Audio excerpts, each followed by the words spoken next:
made a clean getaway using ordinary cars that were easily lost in traffic.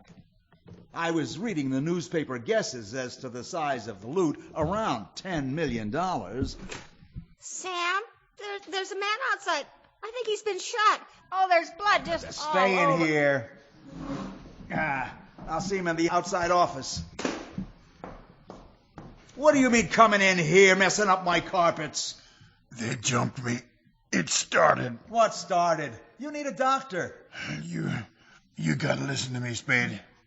I don't think I got much more time. I got 5 slugs in me. I'm Blue Point Vance. Yeah, you're a pal of Big Flores, one of the mob in the Montgomery Street push. What else? Well, he talked. The way he told it, the mob was split up into 10 groups. Each group had a leader. Each leader received a map and a detailed plan of his part of the operation. But none of them knew who made the plans. Each one took his orders from the group leaders just ahead of him, like a chain letter scheme. Blue Point was the top link in the chain. I asked him who was the Eisenhower. Don't know. Every man's cut $100 grand. Every one of us knocked off. Ups the divvy for the others, see? That's what I mean. It started, see? Yeah, but who'd you get your orders from? Come on, Blue Point, try. Who was it? It was Red. Red OLeary. Red, huh? I was afraid of that. Effie? Yes, Sam? Dead? Yeah. Call homicide. Tell them to get the boys up here with the basket. Take the rest of the day off. Did he tell you anything? Some, Effie. Some.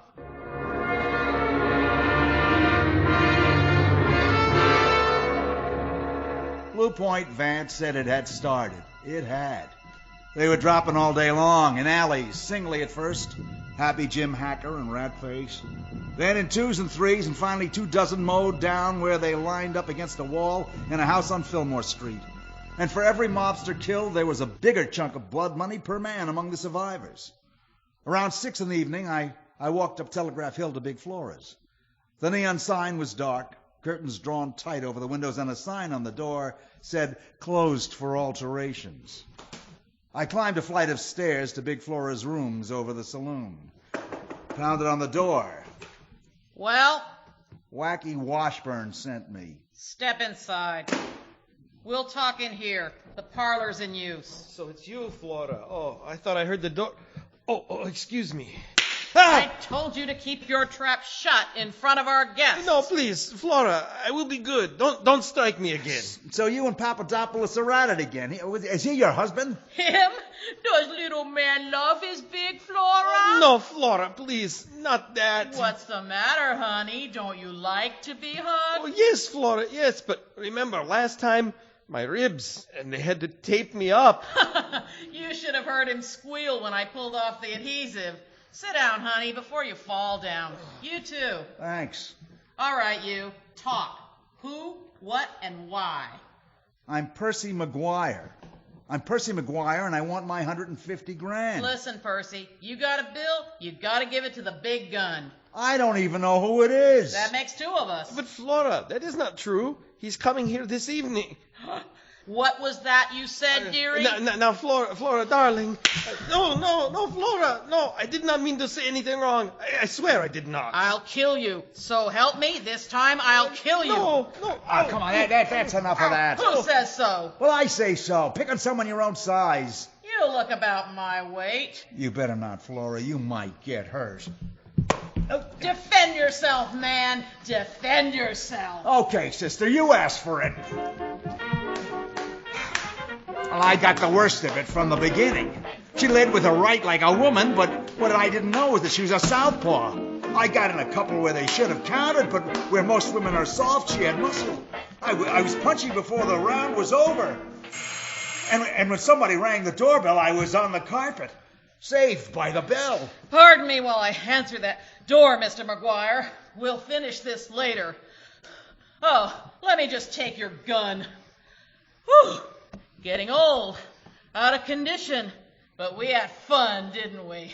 Help him up, Papadopoulos. Get him some water. You are all right? You are not badly hurt? My jaw's not broken. Stay close by me this evening. We will help each other against that she-devil. That wouldn't be the big gun she's letting in now. Yes, it is time. Step in here, kids. You know Papadopoulos, Mr. McGuire, Red OLeary, and Miss Newhall. McGuire, eh? Miss Flora, Red is badly hurt. Hurt? Why didn't you say so? What happened, Red? They jump you? Slug in my neck. Can't move my arm. Red thought you might know of a doctor we could trust. Only doc I know got knocked off with that bunch on Fillmore Street. Well, let me have a look at that, Red. You a doc, Mr. McGuire? I don't think he'd last to the hospital, and through the questioning they'd give him there before they touched this. Oh, no, don't say that. He's lost a lot of blood, but he's tough. The slug's stuck in the neck muscle. I can dig it out. You got any disinfectant in the house? Nothing but a little bottled tincture of iodine, but it's mostly dried up. You, listen carefully, Miss Newhall. Yes? Go down to the corner drugstore, get some alcohol, swabs, some iodine, cotton gauze, the kind with the blue cross on it. If he doesn't have that kind, tell him to phone out for some. I don't know why. She don't look right to me. I don't know Oh, if I shut ought to up. Get in the kitchen and boil some water. Get some towels and clean rags. Come on, hurry up. I started digging the slug out of Red OLeary's neck. It took about an hour. He was out most of the time, and then I put a bandage on it using Flora's iodine for disinfectant. He was still running a fever when he got to his feet wearing his lips in a grin. His right arm hung useless. He reached out with his left to pick up his shoulder holster, and the gun wasn't in it anymore. The other empty holster was mine. Where's Flora? I sent her out to boil some more water. Shall we talk? Listen, there is no time for talk. I know that you sent that girl to phone the police, Mr. Spade. Yes, I also know that you are Sam Spade. Anne's no stool pigeon. She wouldn't rat on me. She would if she thought it was the only way of saving your life. And if she got what I was trying to tell her, that's what she thinks. Why? No. He is right, Mr. OLeary. That she-devil will kill us all. Better the police. Spade, listen to me. Let me get out past the police, and I will give you everything. Go on out. Who's stopping you? Look out the window. Plainclothesmen watching the door, waiting for a squad car. I am old. I am sick. What have I to do with robberies? You have seen it here. I am a slave. I, who am near the end of my life. Abuse, cursing, beatings, and those are not enough. And now I must go to prison because of that she-devil? You will let me go out. I will give you that she-devil. I will give you the money they stole. How can I get you out? How not? You are a friend of the police. You can take me out past your friends, the police. Do what I ask, and I will give you the monies. $10 million. Make no mistake. When that she-devil comes back into this room, you will die. Both of you. She will kill you, certainly. Papadopoulos! That sounds like it's a little too late. Where are you, you old hound? In here, Flora. Where is that stool pigeon? Ha! There you are.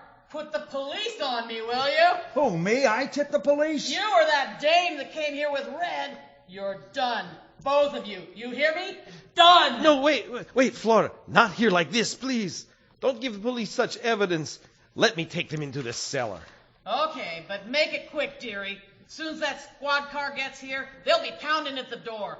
Call me when you're finished, and I'll help you haul them out of sight. You, march ahead of me. If either one of you makes one move, I will shoot you. I am holding 2 guns on you.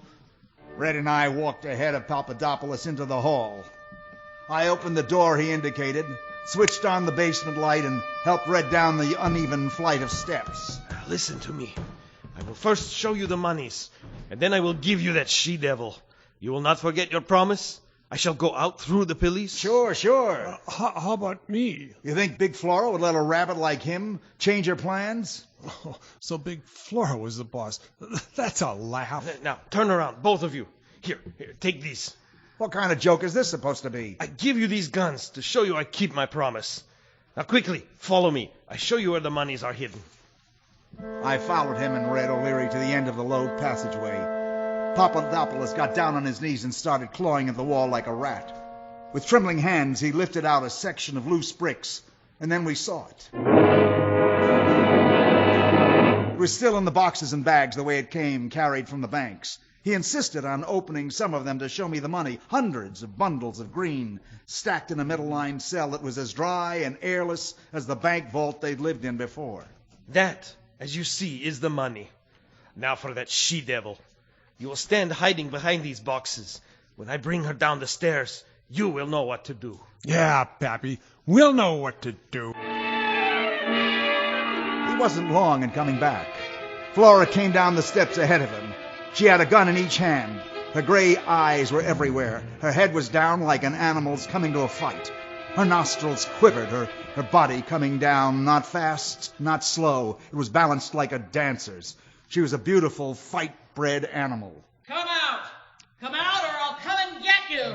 Stay here, Spade. I want the first crack at that old Red, come back here, you fool, Red! She dropped Red without moving a muscle that I could see. I guess the poor guy must have been a little feverish from his wound, running out in the open like that, firing wildly with his wobbly left hand. I didn't feel heroic myself. I just aimed the best way I knew from my ambush and squeezed the trigger. Oh, you bumbling idiot! You shot the wrong one! You shot the wrong one! My aim had been bad. I'd aimed for his leg, but got him in the side. After the last scream, he didn't make any more noise, and then he didn't move anymore. Big Flora let the guns fall from her hand and knelt down beside his body. What did you do that for? I was the one with the gun on you. Why didn't you shoot me instead? I figured who he was when you let him bring me down here where the money was without squawking your head off. He was the smartest, kindest man that ever lived. Yeah, smart enough and kind enough to put about 300 people out of their misery. Listen, Flora, don't you know he gave us guns and brought us down here so we'd knock you off, and he'd have all the loot to himself. He wasn't much of a man for muscle, but he had brains, see? He was smarter than you or any copper that ever lived. You killed a great man. I hope you feel good about it. Yeah, you and he were a great team. Nobody would have suspected that the arch gun of the biggest mob in history was Big Flora's whipping boy. I never wanted to bat him around like I had to. I never really hurt him. We used to laugh about it afterwards. All right, down there. All your exits are covered. Come out with your hands clasped behind your necks. This is the police. All right. Keep your shirt on. Come on, let's get it over. No use fighting anymore. You really loved him, didn't you, Flora? So what? Who are you to laugh at us? Yeah, you're right, Flora. Who am I to laugh at you?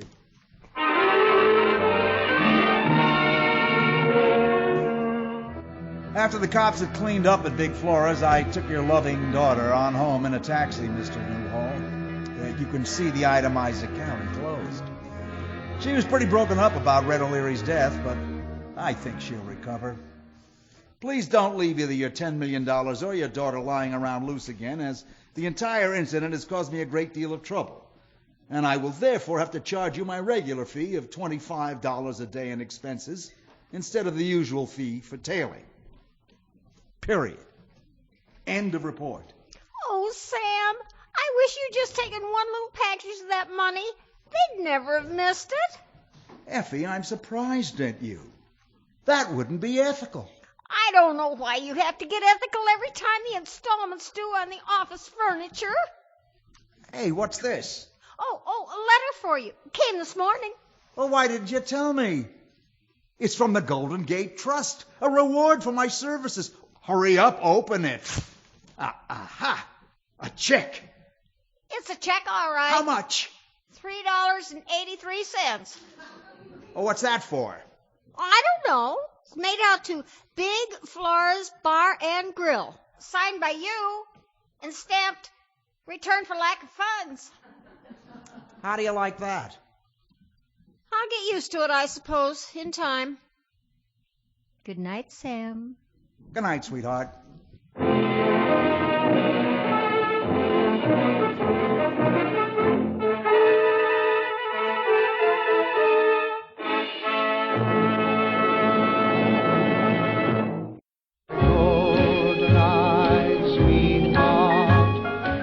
You've been listening to a recreation of a lost old-time radio show by American Radio Theater. The Blood Money Caper from Sam Spade. Recorded before a live audience